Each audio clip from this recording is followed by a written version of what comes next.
भगवान श्री कृष्ण और सुदामा की मित्रता की कहानी भारतीय संस्कृति में सच्चे और निस्वार्थ प्रेम की प्रतीक मानी जाती है।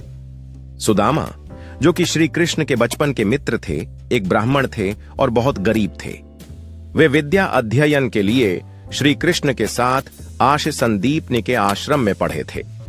एक दिन सुदामा की पत्नी ने उनसे कहा, आप भगवान श्री कृष्ण से मिलने द्वारका क्यों नहीं जाते?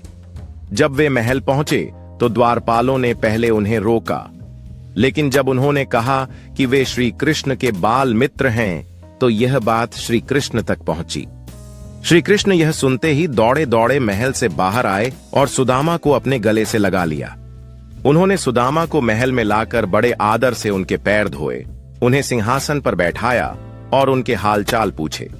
सुदामा इतने भावुक हो गए कि वे अपनी गरीबी या मदद की बात कर ही नहीं पाए।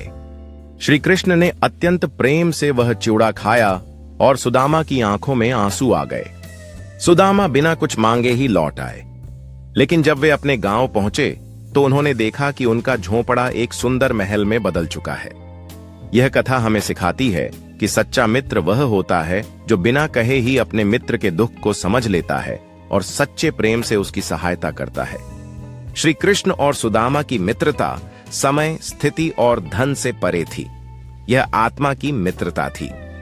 यह कथा हमें बताती है कि सच्चा मित्र वह होता है जो न केवल सुख में बल्कि दुख में भी साथ देता है, बिना किसी स्वार्थ के।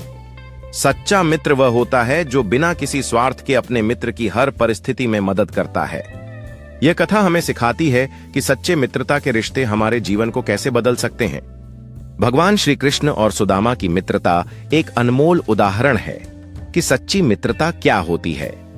यह कथा हमें यकीन दिलाती है कि सच्चे मित्र कभी भी एक दूसरे को नहीं भूलते और कठिनाइयों को पार करने में एक दूसरे का हाथ थामते हैं।